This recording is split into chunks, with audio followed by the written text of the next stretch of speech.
If you look at this 3D model of the Earth, as the land masses light up to hit the 60% mark, you are looking at the exact portion of the human population that tuned in to the 2022 World Cup.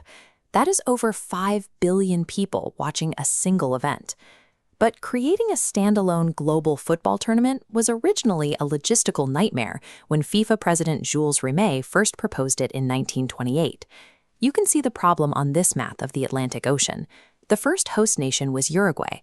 For European countries dealing with a massive financial crisis, taking a weeks-long sea voyage was simply too expensive. Because of that travel barrier, only 13 countries showed up. Egypt was supposed to compete, but bad weather delayed their ship and they missed the entire competition. Even with the international travel issues, the local turnout was immense. Nearly 100,000 spectators packed the stands to watch Uruguay win the final match. That early momentum stalled out completely when the outbreak of the Second World War forced a 12-year pause on the competition. Surviving those early geographical and geopolitical disasters proved the baseline resilience of the sport, and it perfectly positioned the tournament for its first major technological leap.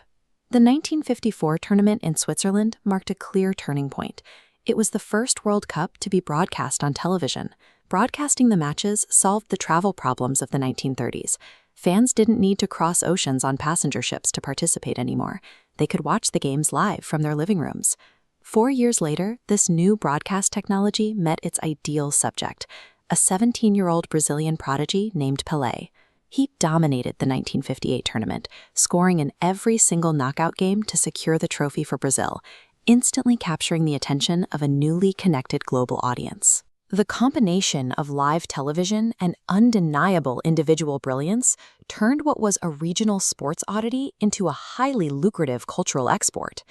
With the entire world watching, the stakes escalated exponentially. The pressure to win began to override sportsmanship.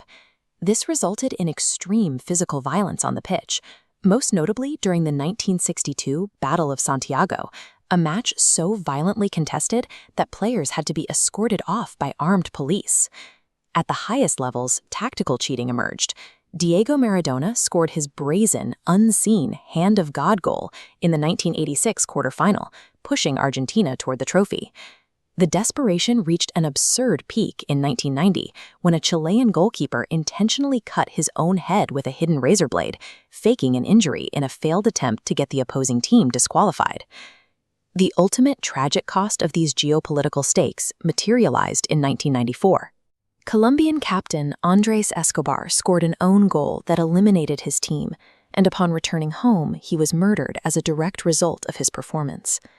The explosive growth in viewership turned the competition into a dangerous pressure cooker, forcing the governing body to aggressively restructure how the games were policed. To keep the tournament from collapsing under the weight of its own controversies, FIFA had to rapidly evolve its scale and its rulebook. They physically expanded the competition, scaling up from 24 teams in 1982 to a 32-team format in 1998 to capture emerging global markets. They also introduced specific administrative tools to rein in the chaos. Referees were equipped with yellow and red cards to penalize violence, and decades later, video assistant referees were deployed to eliminate cheating. Those decades of strict rulemaking and constant expansion forged a tightly controlled, multi-billion-dollar geopolitical behemoth. The 2022 final between Lionel Messi and Kylian Mbappé served as the ultimate payoff of that long evolution, a flawless, highly produced narrative broadcast live to half the planet.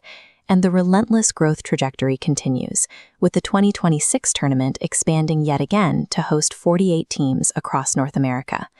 The competition evolved from a logistically impossible boat trip to humanity's largest shared experience because it perfectly reflects our obsession, our evolving sense of fairness, and our unmatched passion for the beautiful game.